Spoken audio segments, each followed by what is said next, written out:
Sejam bem-vindos à nossa casa. Muito obrigado.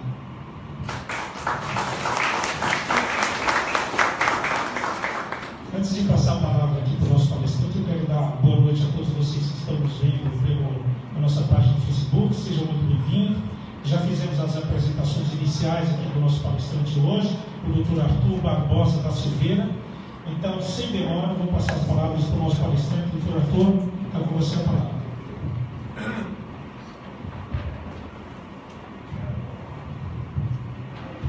Bom, boa noite a todos, tudo bem?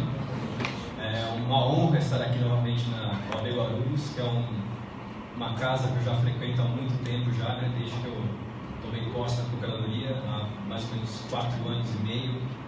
Sempre fui muito bem recebido aqui por todos e vejo aqui muitos amigos, né, presentes na palestra, o Dr. Felipe, o Dr. Ricardo, Cássia, pessoas muito estimadas, muito queridas, né? Agradeço ao convite, né, da comissão.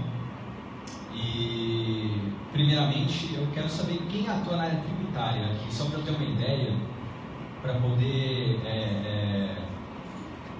são poucas pessoas que atuam na área tributária, né, especificamente.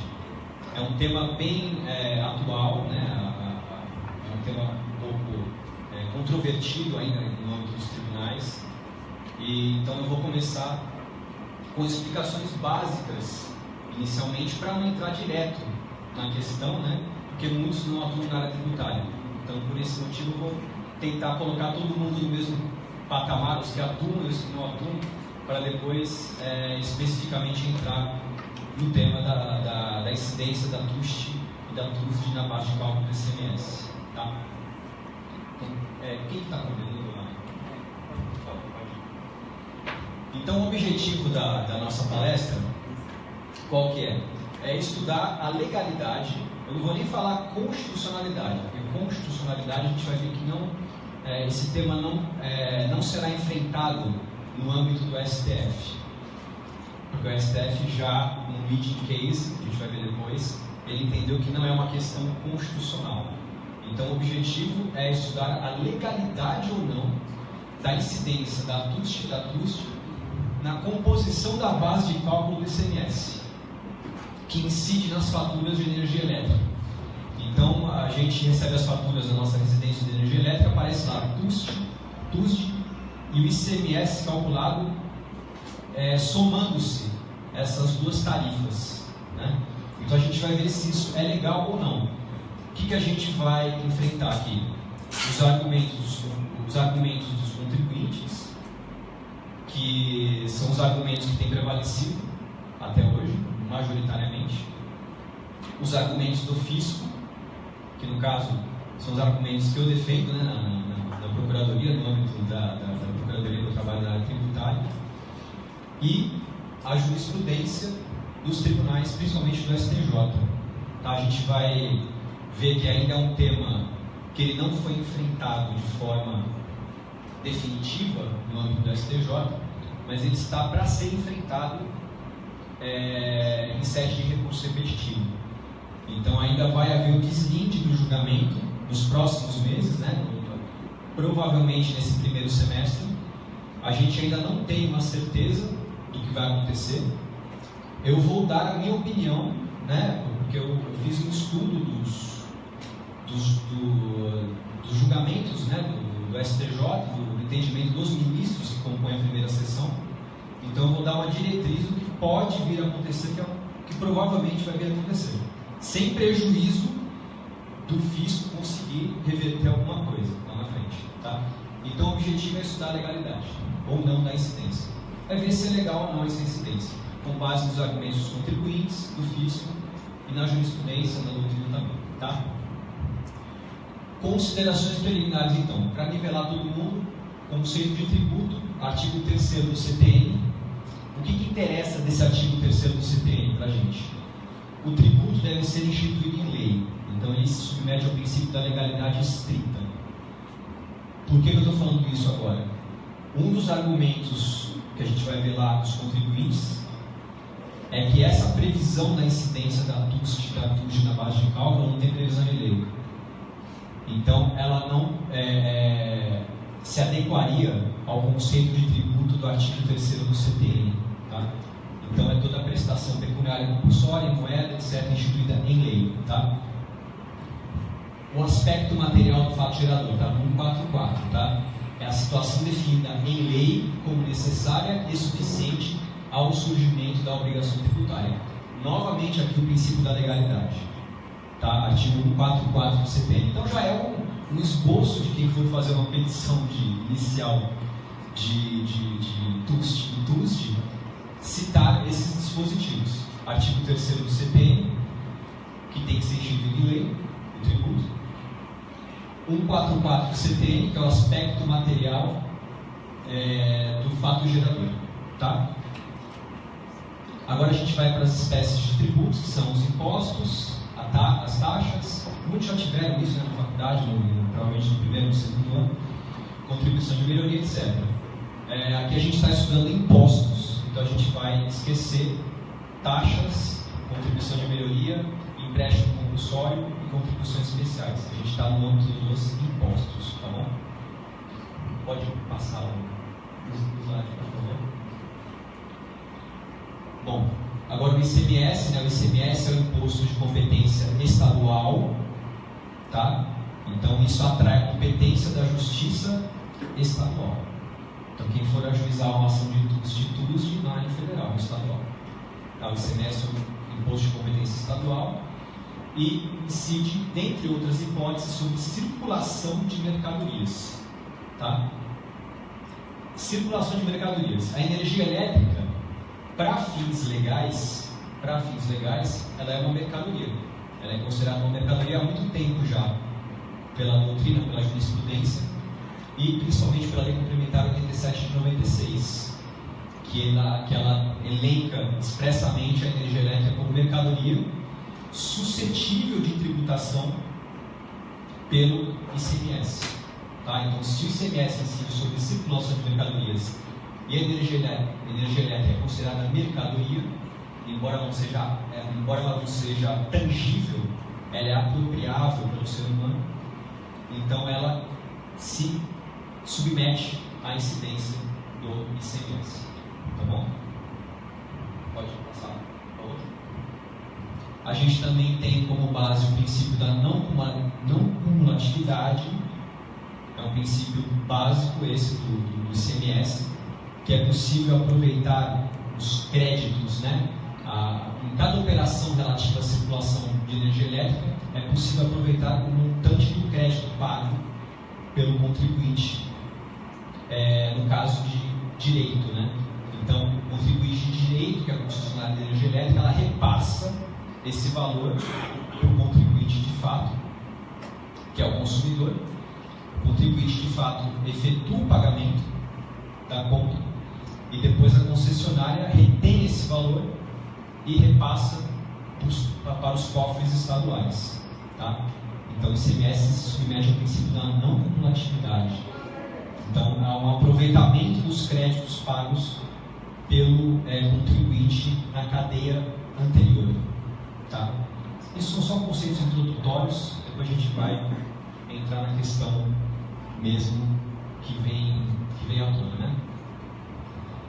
Havia uma discussão antiga, se essa discussão já foi superada desde 2012, tá?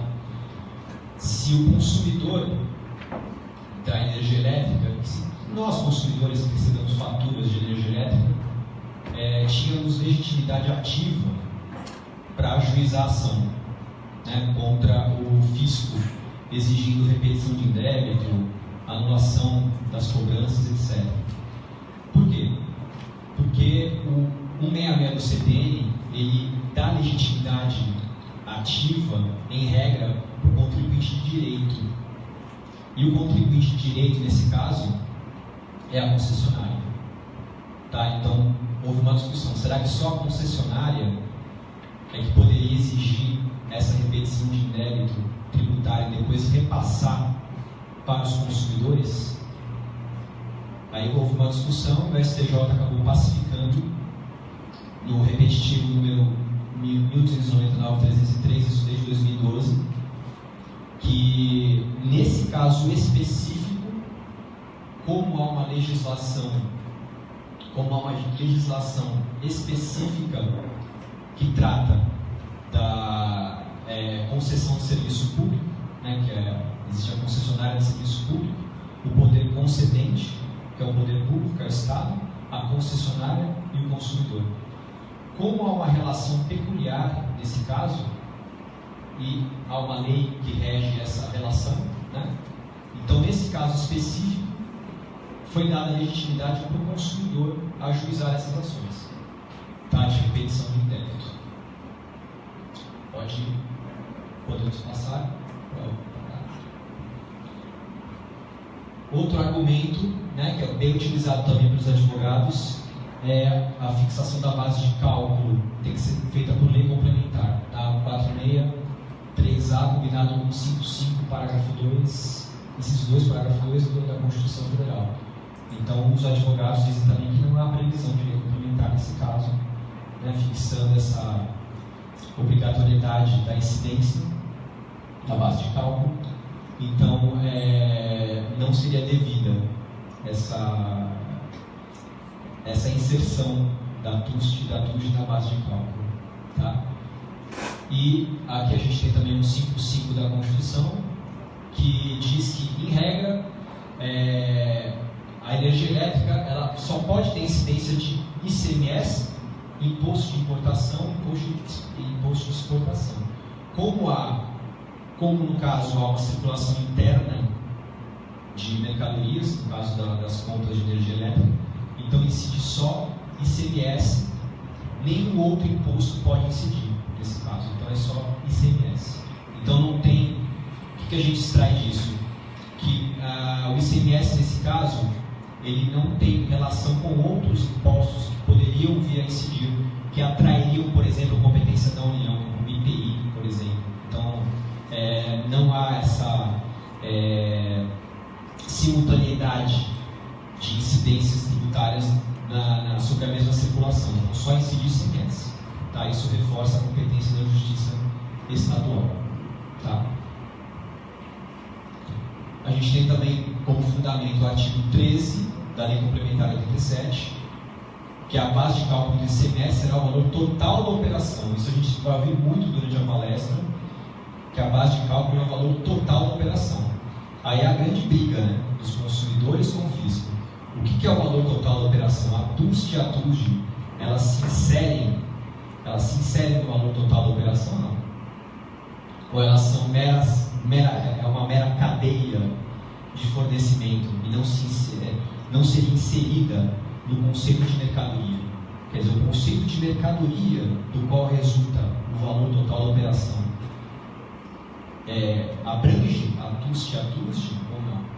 Tá? Então, é um outro fundamento também que é bastante citado, né, nas petições iniciais. E tem uma outra questão também.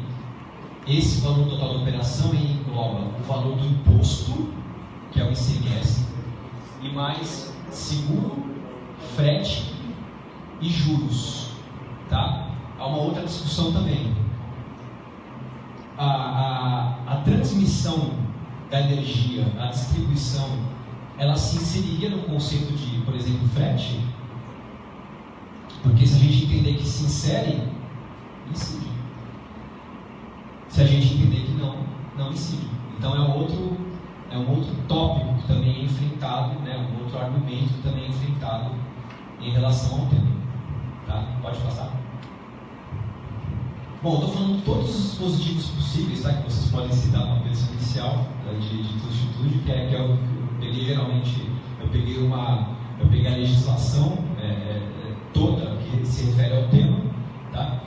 Então é tudo que é alegado nas petições iniciais e tudo que a Fazenda também alega nas contestações.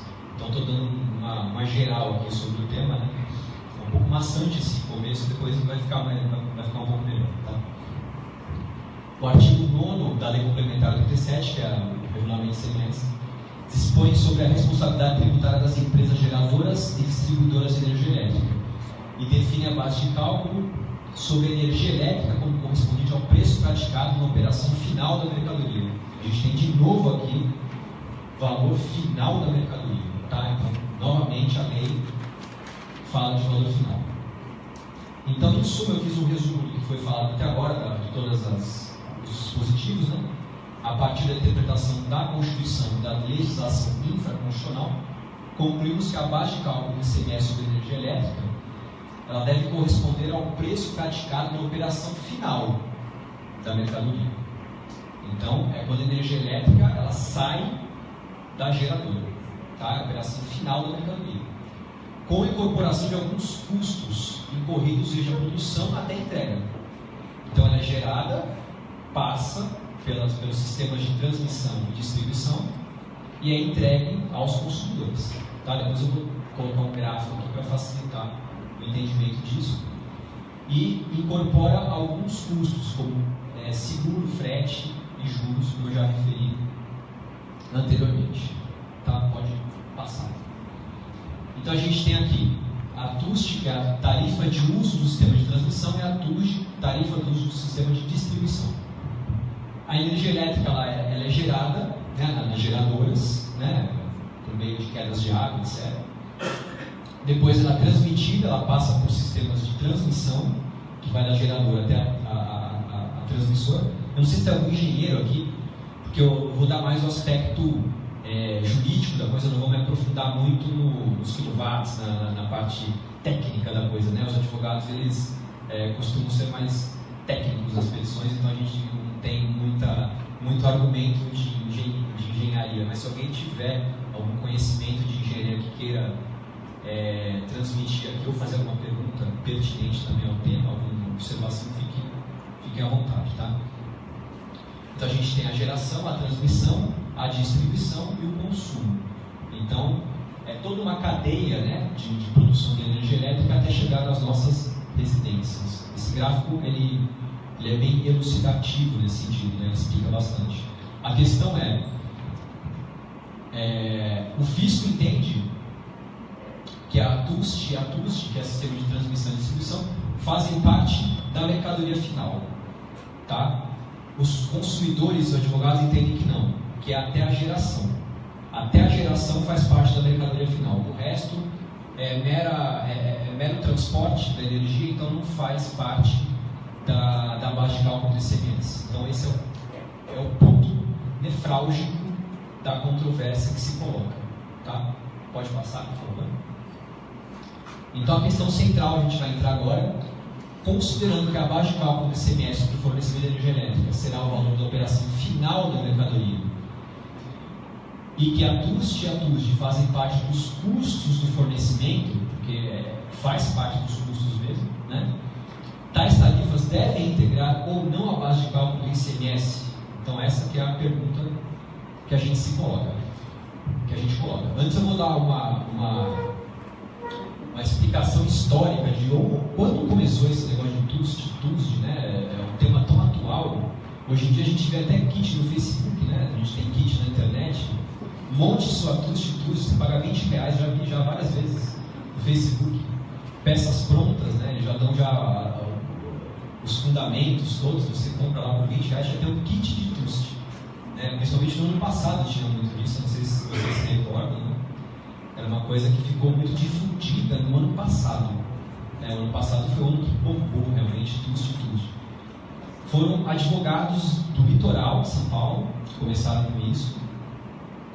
Eles descobriram essa tese, né? Isso começou em Santos, né? no litoral.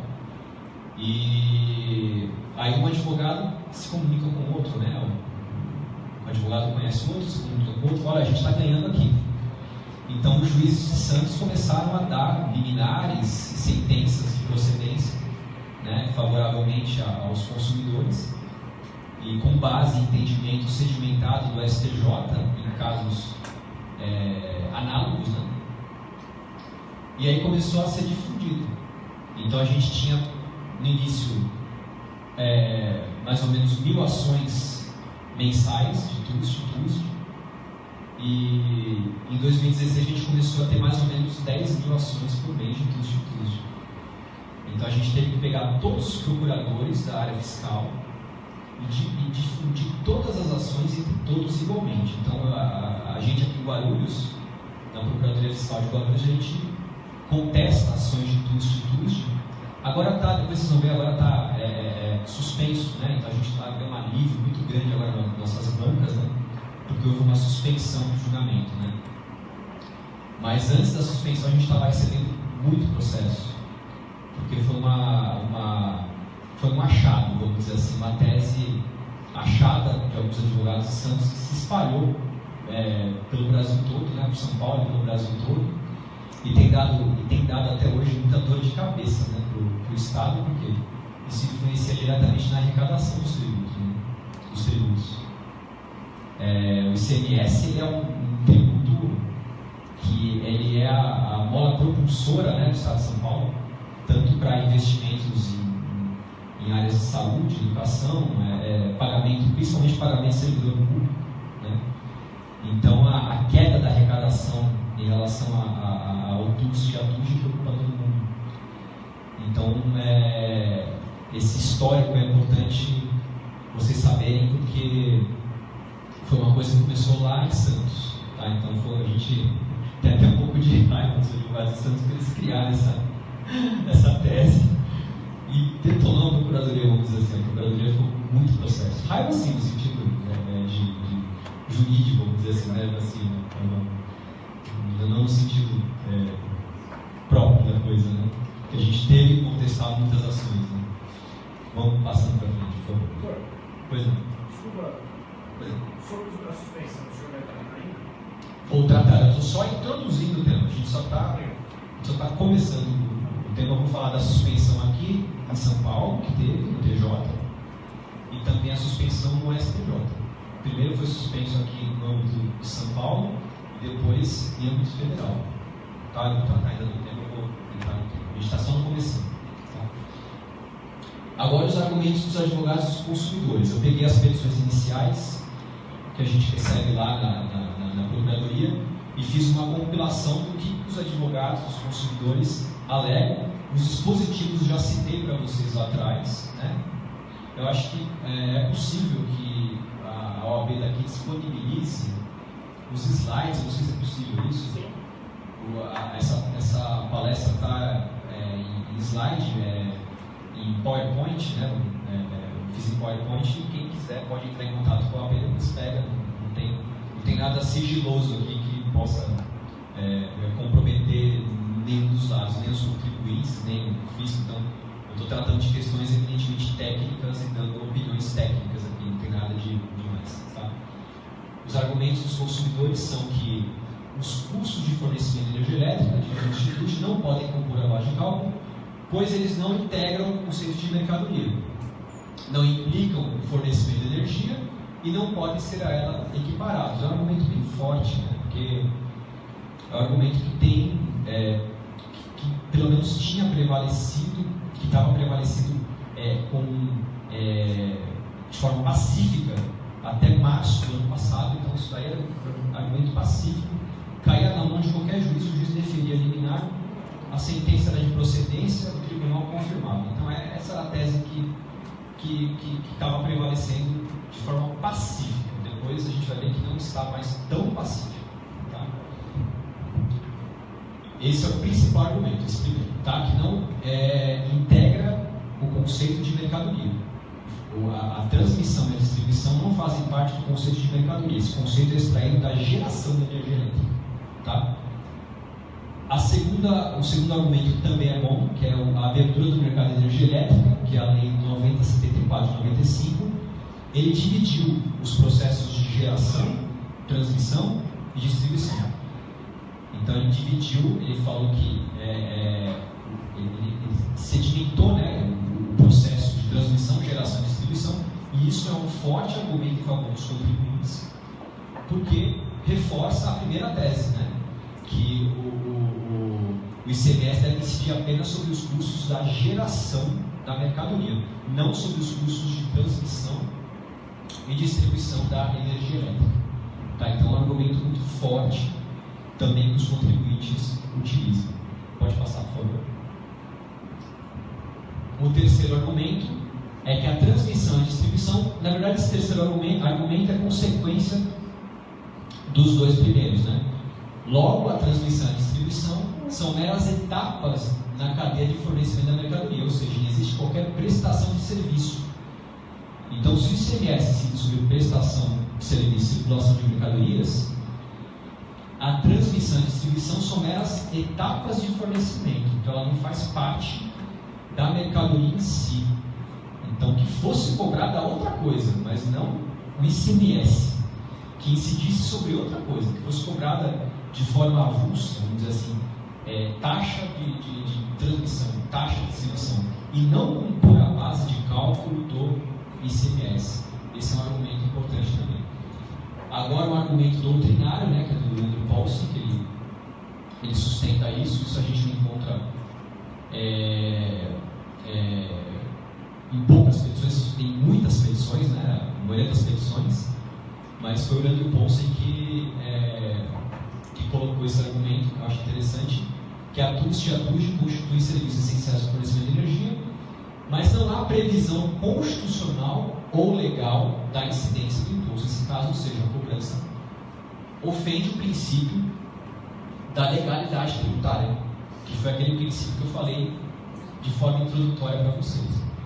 Tá? Então, não tem previsão legal ou constitucional para que haja essa incidência, e tampouco ele é complementar também, que a base de cálculo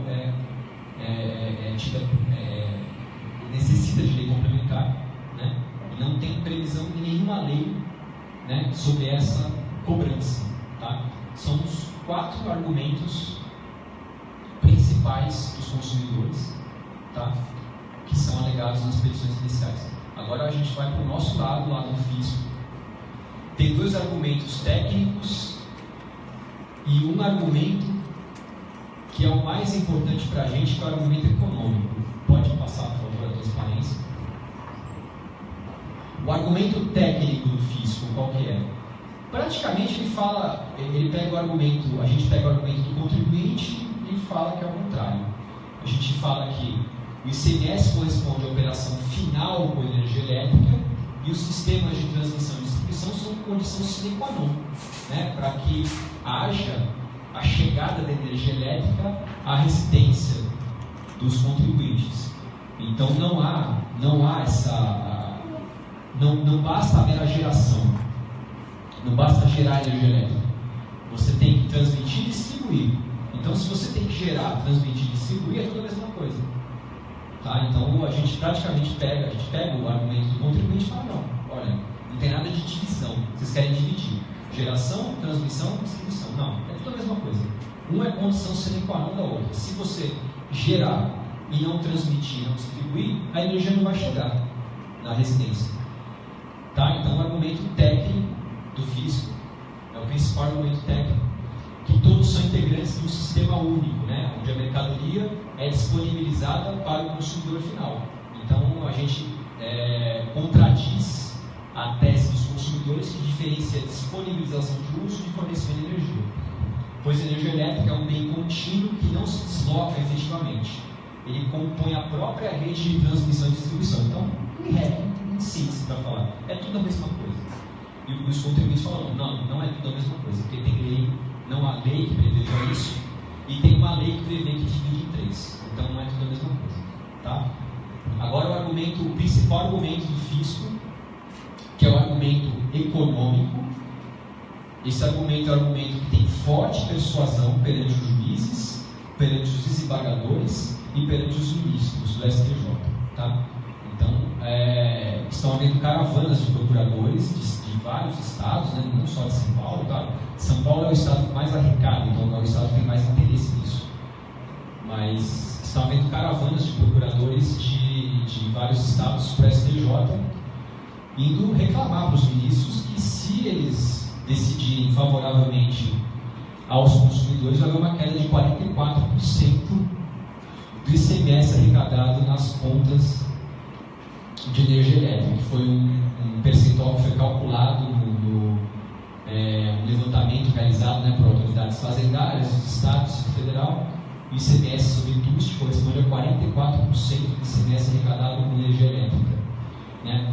E um forte argumento também para os ministros: olha, se vocês decidirem favoravelmente aos contribuintes, aos consumidores, os estados vão ser obrigados a criar novos tributos ou aumentar a própria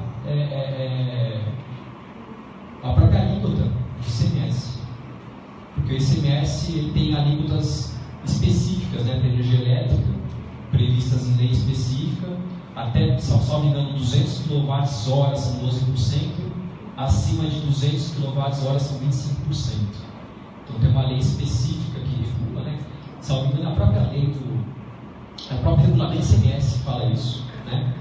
Então o Estado, se ele perder essa ação, né, ele vai ser obrigado ou a criar um novo tributo, né, ou aumentar a própria alíquota de ICMS, porque você reduzindo a base de cálculo, você tem uma perda no valor final.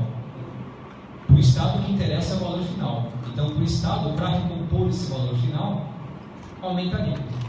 Por exemplo, de 12 vai para 18, de 25 vai para 30, por exemplo. Então, o Estado pode aumentar a alíquota. Então, é um argumento bem forte também, né? Primeiro a queda da arrecadação e depois que o Estado não vai deixar de arrecadar, porque o Estado precisa pagar suas contas. O Estado precisa pagar servidor, precisa, enfim, a máquina precisa girar, vamos dizer assim, né? E o ICMS em São Paulo é a força motriz daqui do Estado, tá? Pode passar, por favor. Agora a gente vai entrar na jurisprudência disso.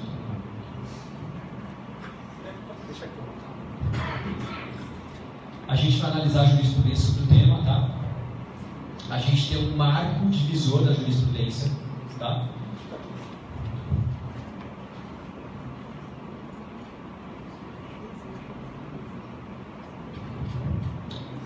Que é 21 de março de 2017. Então, até 21 de março de 2017, a jurisprudência era sedimentada favoravelmente totalmente aos contribuintes. Tá? Então, era só entrar com a ação, o juiz deveria eliminar sentença favorável, acórdão, a STJ, etc. E por quê? Porque já estava pacificado na STJ que o ICMS sobre energia elétrica tem como fato gerador a circulação da mercadoria e não do serviço de transporte. Então eles aplicavam a súmula 166 que fala: não constitui fato gerador de ICMS o simples deslocamento da mercadoria de um para outro estabelecimento do mesmo contribuinte, e a 391. O ICMS incide sobre o valor da tarifa de energia elétrica correspondente à demanda de potência efetivamente utilizada. Então o STJ pautava os julgamentos dele nessas duas súmulas. Havia um entendimento pacificado no sentido de que não incidiria, não incorporaria a base de cálculo do ICMS a TUST e a TUST, tá? Pode passar, por favor. Aí a primeira turma, de uma forma inovadora, foi uma surpresa para todos, né? Foi uma surpresa para todos. Em 21 de março de 2017, o ministro Gurgel de Faria, a primeira turma decidiu por 3-2, alinhando-se à tese fazendária. Foi um susto em todo mundo, né? Nos consumidores, estava todo mundo desesperado com isso, né? Porque ele entendeu, ele julgou favoravelmente a fisco, no sentido de que não é possível dissociar as fases de geração, transmissão e distribuição do aspecto material do fato gerador de incidência do ICMS. Isso foi uma vitória, foi um sopro de esperança para as fazendas públicas, que a partir disso a gente começou a montar todas as nossas contestações com base nesse julgamento, né? Então, não foi um julgamento em sede de repetitivo, não foi, foi um julgamento em apertada maioria, foi 3-2, né? E foi um julgamento eminentemente isolado, vamos dizer assim, porque ele não refletia a jurisprudência que já estava pacificada anteriormente. Então ele foi colocado lá isoladamente. A primeira turma um dia pegou e julgou esse resto, e aí isso rolou. Pegou todo mundo de surpresa, né? O que os consumidores começaram a alegar? Os consumidores receberam esse acordo, né? Os advogados, os consumidores receberam esse acordo e falaram: peraí, esse acordo ele não tratava os consumidores livres, mas ele não tratava dos consumidores cativos. mas ele tratava dos consumidores livres. Então a tese é essa, dos advogados dos consumidores. Aí a gente vai diferenciar agora o que é consumidor livre e o que é consumidor cativo. Pode passar. O que são os consumidores livres? São os grandes consumidores que consomem acima, salvo engano, de 3.000 kWh. Então são siderúrgicas, metalúrgicas, são grandes empresas que contratam diretamente, né, com a distribuidora de energia elétrica, né? Então eles próprios fazem o transporte dessa energia elétrica dos sistemas de transmissão e distribuição. Então não há distribuidora local. O consumidor livre, ele é um grande consumidor, ele próprio se encarrega, né, de fazer essa distribuição de energia e é cobrado deles uma tarifa que é chamada tarifa fio, tá? Então são grandes empresas, tá? Esse acordo do STJ de março de 2017, ele tratava um caso de consumidor livre, tá? Não de um consumidor cativo. O consumidor cativo somos nós, tá? A gente não tem o poder de contratar diretamente, né, com o poder público a transmissão da energia elétrica. Isso é feito por fornecimento pela distribuidora local com preços e condições reguladas pela ANEEL. Então a energia elétrica chega para a gente, tá? Então a gente não tem esse poder de contratação, tá? Então os consumidores se pautaram nessa diferenciação para contestar o julgamento do STJ. Então eles falaram assim: não, esse julgamento não se aplica para a gente, porque a gente é consumidor cativo, a gente não é consumidor livre. Pode passar, por favor. Aqui ficou meio apagado, né? Mas aqui explica mais ou menos a diferença entre consumidor livre e consumidor cativo. Consumidor livre é aquele que utiliza mais de 3.000 kWh e ele próprio ele retira a energia elétrica da transmissão e distribuição, então não tem essa distribuidora local que é utilizada pelo consumidor cativo, tá? Então mais ou menos, ficou meio apagado só, mas depois quando vocês pegarem o PDF, o PowerPoint, vocês veem melhor isso aí. Foi extraído do site da Procuradoria do Paraná isso daí, tá? Então é uma explicação que eles deram lá, que eu achei bem interessante. Pode passar, por favor. Tá, os consumidores falaram que não se aplica esse acordo porque não é consumidor cativo, é consumidor livre. A Fazenda entendeu que aplica. Por quê? Por causa do fundamento da decisão. Embora não tenha tratado de consumidor cativo, tenha tratado de consumidor livre, ele fez uma equiparação. Então o ministro ele ressaltou isso daí no acordo, que há uma necessidade de se preservar o tratamento isonômico e a concorrência entre os consumidores livres e cativos. Aqui que vem o pulo do gato para a Fazenda, ressaltando que a geração, a distribuição e a transmissão devem ser vistas como uma atividade fim e única para a efetiva comercialização da energia, mesmo na hipótese tratada no caso concreto, que era de uma empresa consumidora livre, sem devida separação da atividade de geração e de transmissão. Então a gente se pautou no que? A Fazenda? Não no tratamento que foi dado para o autor da causa, que foi o consumidor livre, mas para o fundamento utilizado na decisão, no acordo. Então o fundamento ele se aplica segundo a ótica da Fazenda para todos, tanto para os livres quanto para os cativos, porque ela se alinha ao entendimento do Estado de São Paulo, tá bom? E dos outros estados também, tá? Alguém está com alguma dúvida até agora? Não sei se está muito rápido ou muito devagar. Quer perguntar alguma coisa? Tranquilo? Então a gente estudou a jurisprudência do STJ, a inovadora de março de 2017. Pode passar, por favor. Outro argumento dos consumidores é que o acordo foi proferido por uma das turmas só, tratou de um tema de demanda relativa ao consumidor livre e não foi julgada sob o rito dos recursos repetitivos. Então, todas as petições dos advogados posteriores a esse julgamento falam isso. Olha, esse precedente não vale nada. Para a gente, vale como por causa da razão de decidir. Tá? Pode passar. Como os tribunais de primeiro e segundo grau vinham decidindo antes da suspensão, tá? Depois teve a suspensão, vou falar antes da suspensão. Começou a haver uma divisão depois desse julgamento do STJ. O julgamento do STJ parece que ele serviu para influenciar os juízes e os tribunais de uma forma, ele deu um recado político para os juízes e para os tribunais. Foi mais político do que jurídico. Tá? A gente viu claramente na discussão do julgamento do RESP que eles falavam muito em queda de arrecadação. Então teve sustentação oral das fazendas, falam também da queda de arrecadação. Os ministros falaram do opter dicto, né? Não colocaram isso numa corda, mas falaram da possibilidade de queda de arrecadação. Então esse argumento ele acabou convencendo, né, muitos juízes e tribunais. Então eles passaram a se alinhar à jurisprudência inovadora do STJ, né? Mas houve uma divisão. Então a gente começou ficou 50-50 mais ou menos. A gente ganhava um, perdia outro e ficou meio dividido. Por exemplo, em Guarulhos, 2 varas da fazenda, um dava, outro não dava. Então dependia muito da sorte, né? Um dava liminar, outro não dava liminar, outro julgava favorável, outro não. Então dependia muito da sorte, né?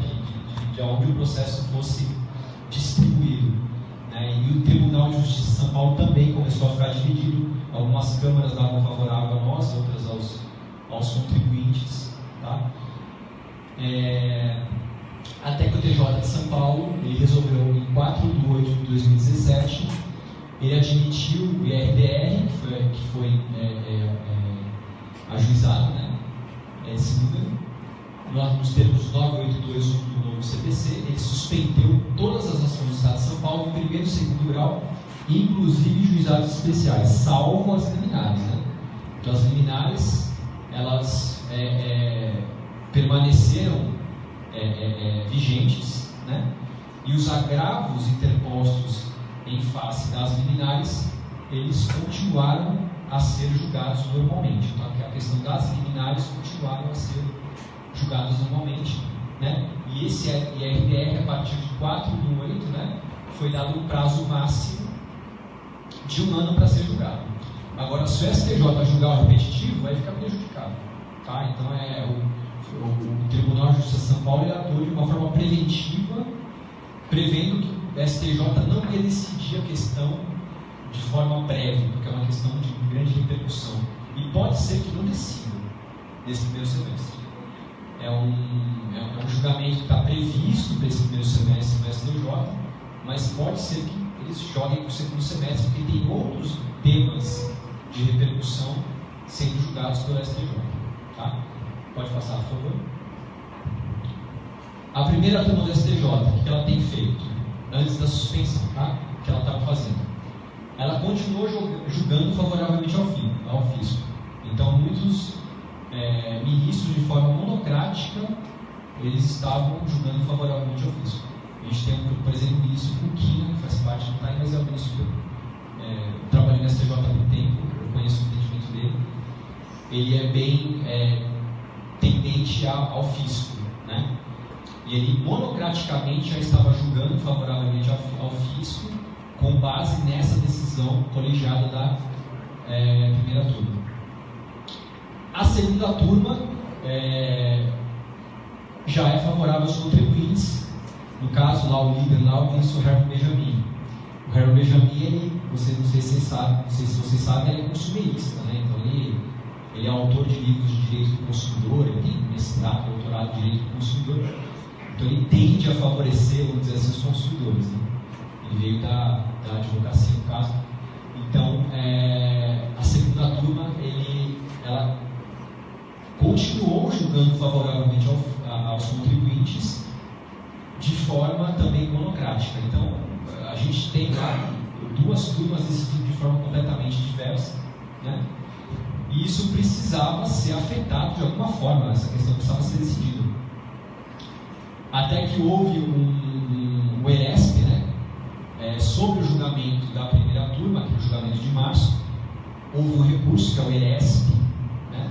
Embargos e recurso especial, 1163-020, e foram unidos outros 2 RESPs, porque como que funciona o repetitivo?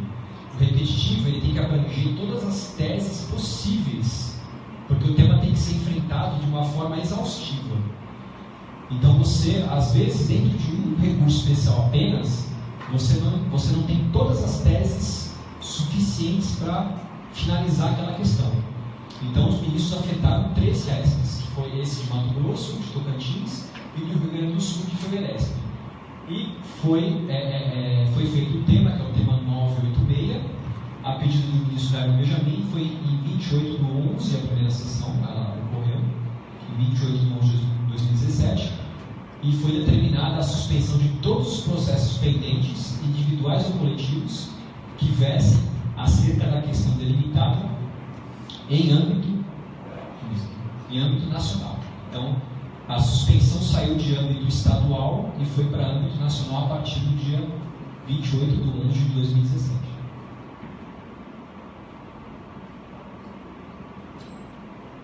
Pode passar, por favor. Antes disso, houve uma discussão se a questão seria constitucional ou não. Eu já acabei antecipando para vocês, né? Isso foi parar também no STF. O STF decidiu o tema 956, que é a inclusão da TUST sobre o ICMS, o ministro Edson Fachin. O leading case é esse, é o 1048/2016. O tribunal, por maioria, vencido só o ministro Marco Aurélio, para variar, né? Acabou sendo vencido. Reconheceu a inexistência de repercussão geral da questão por não se tratar de matéria constitucional. Então ele entendeu que o viés dessa matéria é infraconstitucional, então foi pacificado que a palavra final é mesmo do STJ, tá bom? Então não tem... A gente estava tendo problema porque nos juizados especiais, vocês sabem que em acordo de uniformização de juizado especial não cabe recurso especial, só cabe recurso extraordinário. Então a gente teve que criar na Procuradoria incidentes de uniformização nos juizados para não deixar transitar em julgado a questão, até o julgamento final do STJ. Então, proferido o acordo da turma de uniformização, a gente entrava com um incidente de uniformização citando outra turma de outro estado para segurar lá até o STJ decidir de forma definitiva. Porque, eu não sei se você sabe, a maioria dos casos de TUST envolvendo o consumidor, eles são ajuizados nos juizados especiais. Então, só os casos de maior valor que são ajuizados na justiça comum. E como a gente não tem no juizado especial o RESP, a gente só tem o RE, né? E o RE não será admitido, a gente teve que criar lá um recurso de uniformização para que a questão fique lá até o STJ julgar, para não deixar transitar julgado. Porque se transitou julgado uma, todas acabam transitando junto, aí complica para a fazenda, né? Então a gente teve que se reunir para adequar, né, o recurso cabível em face da decisão colegiada no juizado especial. Pode passar, por favor? A tendência, tá? Isso aqui é uma opinião pessoal minha. Eu fiz um estudo do que os ministros têm decidido, né? Os 10 ministros que compõem a primeira sessão, tá? A primeira sessão é composta pela primeira e segunda turmas. A primeira turma é 3-2, tá? Eles não mudam, eles estão decidindo monocraticamente, cada um com o seu posicionamento, tá? 3-2, tá? E na segunda turma está 5-0. Então todos têm decidido na segunda turma a favor dos contribuintes. Então a tendência é 8-2.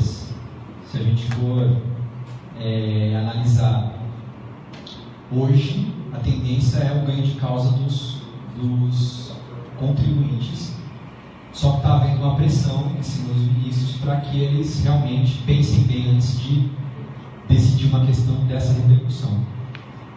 Havia uma ideia de modulação de efeito, isso não sei se é possível no âmbito do STJ, acho que não, de julgar favoravelmente aos contribuintes, só que de uma forma ex nunc, a partir do julgamento, evitando assim a repetição de débito de 5 anos.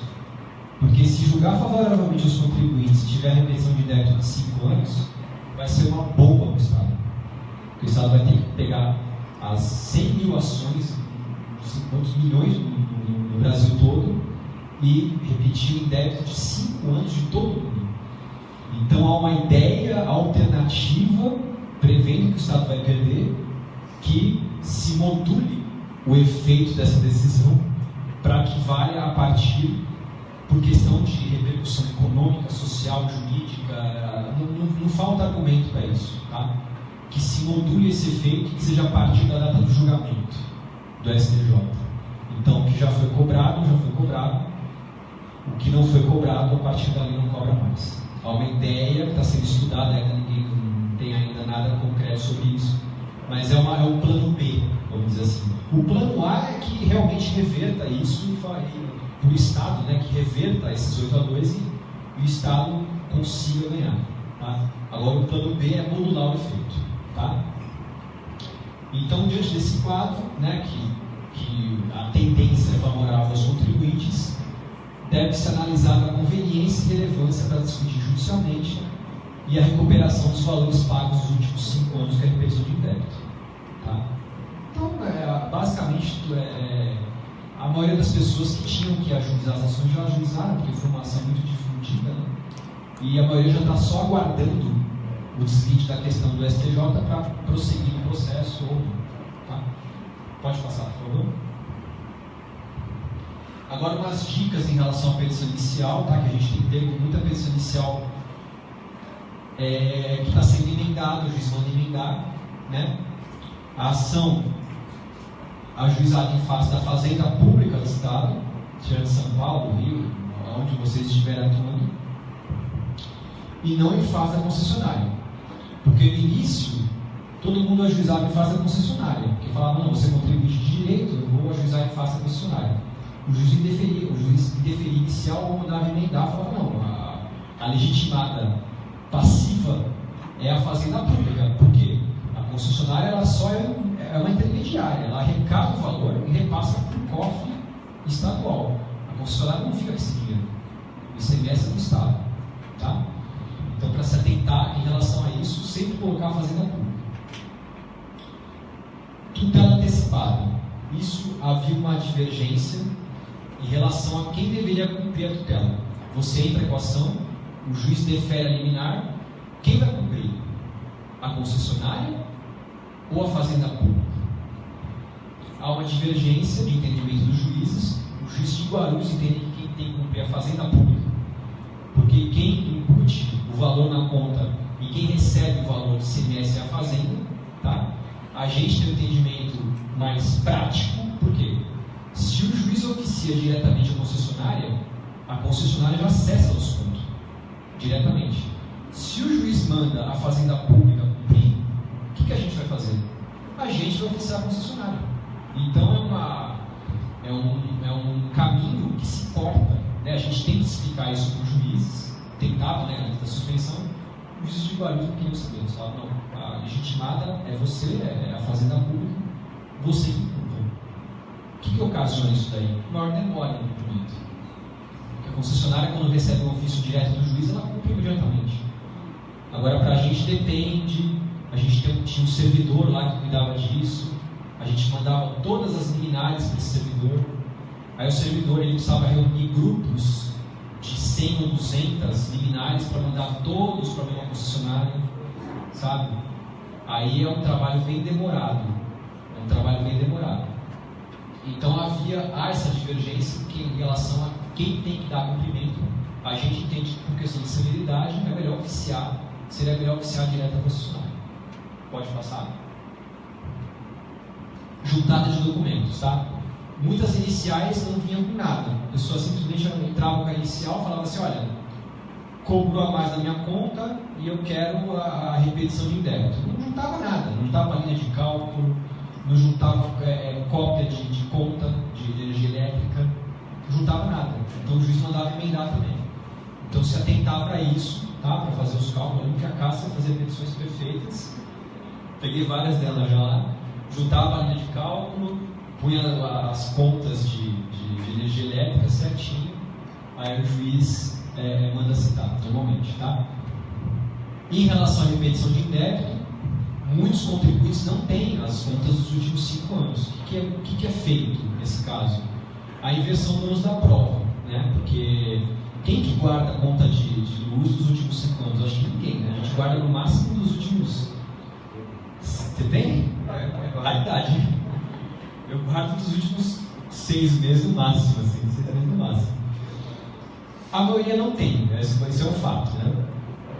O que é feito? É feito um pedido na inicial para que a própria concessionária apresente, né, a cópia dessas faturas, né, e possa ser feito um cálculo do que foi cobrado a maior, isso com base no 373, parágrafo 1º do CPC, que é a inversão dinâmica do uso da prova, tá? Porque o São Paulo tem esse precedente, que é de um agravo de instrumento. Se tem um só, tem dezenas, centenas de precedentes, tá? Pode ir para frente, não sei se é esse hoje. Doutor, Pois não. não sei se a concessionária Bandeirantes, aqui de Guarulhos, Sim. algumas compras não têm a custo de acústico, outras compras não têm. Eu pedi para o cliente que até na Bandeirantes, eu fiz lá eu tinha que levar lá, só que não me entregar. Que não entregar? Fala que não. Judicialmente ele é obrigado a entregar. Mas mesmo que não tenha na compra, judicialmente ele vai apresentar? Ele tem que apresentar, porque incide. Sempre incide. Tem contas que vêm, tem contas que não vêm, mas sempre incide. A incidência ocorre. Então, para efeito de cálculo e para efeito de montagem de uma petição inicial, é possível pedir isso e a discriminação também da TUS e da TUS. Tá? A petição inicial eu vou colocar a Fazenda Pública e também a concessionária para que ela pública e apresente as contas. Sim. Nesse caso, pedindo, por exemplo, para que seja oficiado diretamente ao concessionário. Tá. Ou para que a concessionária seja obrigada a apresentar a relação de documentos necessários. Ela vai entrar como passivo ou vai ser só participante? Ela é uma participante. Só uma participante. Ela não é legitimada. Ela é colaboradora do juiz, vamos dizer assim. Ela é só ela não entra como parte. Outra pergunta que eu tenho com relação à suspensão. Sendo em nível estadual e em nível federal, são situações diferentes. Mas o que está acontecendo hoje com as ações que são distribuídas com o pedido de liminar? É apreciado o pedido da liminar ou não? Atualmente não. Atualmente ele tem suspendido. Atualmente. As liminares já deferidas anteriormente à suspensão estavam sendo mantidas e os agravos de instrumento interpostos julgados. Atualmente não. Atualmente a gente vê lá no andamento processual, é ajuizada e o juiz já dá aquele despacho padrão. Tendo em vista o julgamento do recurso especial, blá, blá, blá, suspendo até deliberação posterior. Então, atualmente não tem sido apreciado. A aplicação exclusiva agora Vai ficar numa fila até o STJ decidir. e aí vai ser a questão. Aí vai ser a questão. Se modula, se não modula. Exatamente, a gente está nessa expectativa. Pode ser que dê um grande rombo no Estado. Muito, a gente não tem tempo quase nada. Quase nada. TUS hoje em dia a gente não está com nada. A gente está só com as ações lá acompanhando. A gente já contestou várias, a gente está recebendo as intimações das suspensões. Então a gente só recebe hoje a intimação de suspensão. A gente fecha a pendência e não faz nada. Atualmente deu uma aliviada muito boa para a gente vai pensar ainda quando terminar o julgamento do STJ, o que vai acontecer, a gente vai ter que entrar com embargos, vamos fazer alguma coisa, tentar fazer alguma coisa para tentar protelar isso daí. A gente não sabe ainda o desvio disso. Tá? Alguém tem alguma? Você quer protelar bastante? Vamos ser honestos. Alguém tem alguma pergunta? Pessoal, fica à vontade. Pode falar. Na petição inicial, eu tenho que apresentar a planilha com os cálculos. Com os cálculos. Se se eu não tenho desconto, eu ainda vou pedir para que a concessionária seja obrigada a apresentar. Isso, para que você possa fazer os cálculos. Aí eu tenho que aguardar e fazer, depois terminar inicial. Exatamente. Porque é uma prova que você não tem no momento, né? Então, você não tem dessa prova, você justifica que não tem, o juiz defere com base na inversão dinâmica do uso da prova, aí é apresentado as contas e você consegue fazer a planilha com os cálculos corretamente. Tá bom? Obrigado, pessoal. Então, foi um prazer estar com vocês.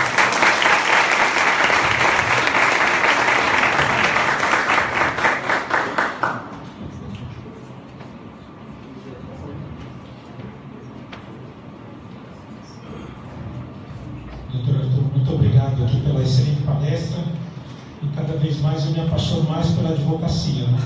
Você vê que não provoca advogados preparados, né?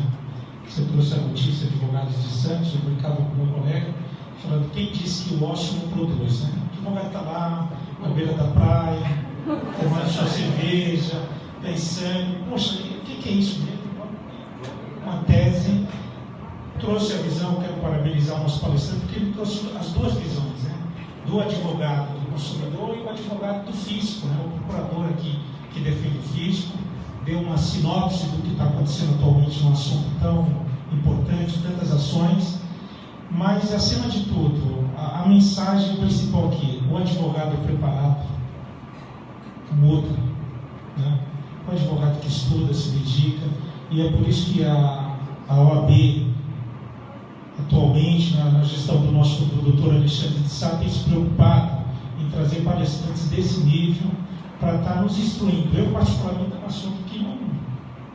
Você falou um monte de coisa aqui, eu não domino essa área, né?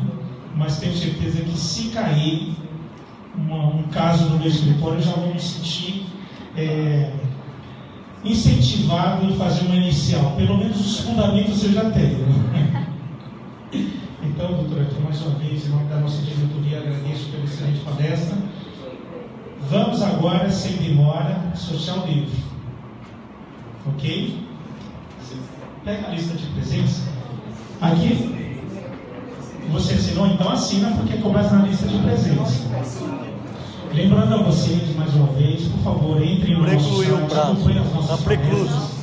Semana que vem, nós teremos aqui uma semana da Escolinha da Advocacia, onde nós não ensinamos o direito, nós ensinamos a fazer direito. As várias audiências, nós temos aqui advogados muito experientes que vêm aqui contar o dia a dia, como que é a advocacia nos tribunais principalmente, como faz uma audiência, quando o juiz nega determinada coisa, ali determinada, colocar na ata, como deve ser o procedimento. E isso é voltado ao quê? Ao novo advogado, ao jovem advogado que está começando uma carreira de trabalho agora. Então, se você puder, por favor, faça a inscrição. O doutor Prado está aqui, cuida da questão da Escolinha da Advocacia. Estão todos convidados, né? Eu, como sou um jovem advogado aqui da comarca, também estou tentado a participar dessas audiências. Vocês estão vendo por quê? Essa barba aqui é precoce, a cor dessa barba, muito precoce, certo? Eu estou enrolando, gente, na verdade é porque a lista estão acima da lista, e quero convidar mais uma vez a vocês. Dia 30 nós temos um evento muito importante na nossa comarca, que é o nosso 30º Happy Hour. Para quem não sabe, uma vez por mês, dia 28. Para quem não sabe, desde a campanha que nós tivemos, uma vez por mês os advogados se reúnem com suas famílias em diversos pontos aqui de Guarulhos, para o quê? Comemorar os aniversários, mas acima de tudo fazer amigos. Então a gente passa a conhecer o advogado, passa a conhecer a família do advogado, porque são encontros familiares, e nós já estamos indo, doutora, para o 30º Happy Hour. Então, quem puder, entre no nosso site. Eu não sei de qual é o nosso endereço do próximo Happy Hour, mas será dia 28 e estão todos convidados. Os aniversariantes, por favor, leve o bolo. Sim, tem que comemorar os parabéns, né? Então, os aniversariantes têm que levar um bolo gostoso, de preferência, né? para a gente cantar os parabéns, ok? Está convidado. Convidado. Dia 28/2. Entrou lá no site, é um momento onde os advogados vão beber água, né, cerveja e outras coisas que ok? Nivaldo, você já está indo? O livro? Você vai ganhar? Então tá bom.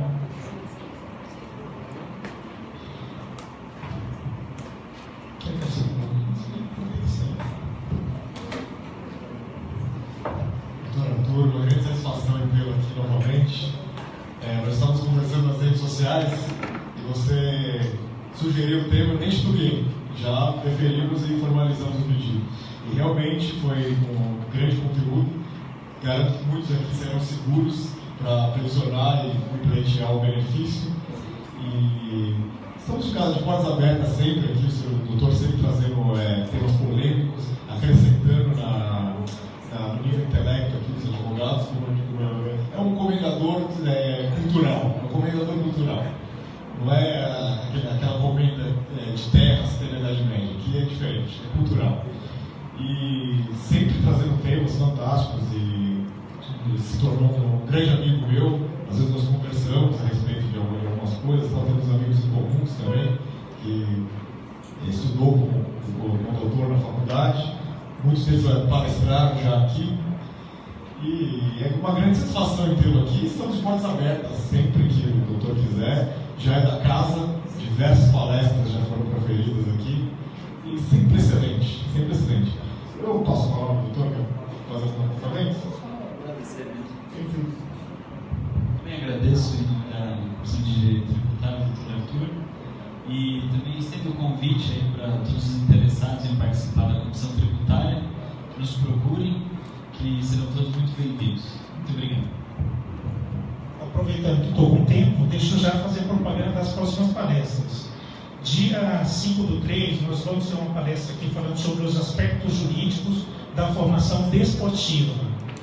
No dia 7/3, nós teremos uma palestra falando sobre o INSS digital. Então, quem puder participar, está convidado. Dia 21/3, nós teremos uma palestra com o tema O Direito e os Limites no Uso do Sagrado Alheio, falando sobre a questão da Comissão de Direito Religioso.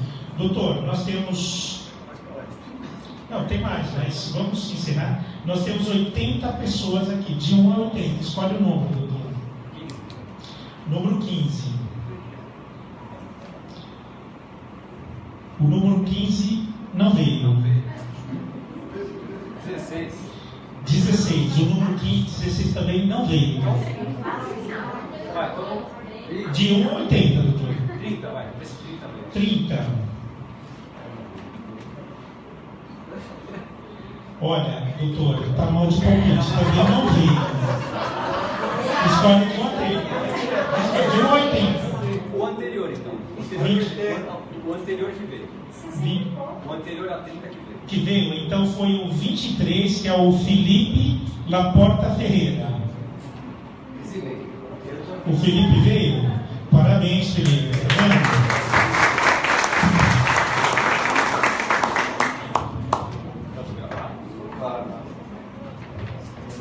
Então, enquanto o doutor autografa o livro, vamos. Parabéns, Felipe.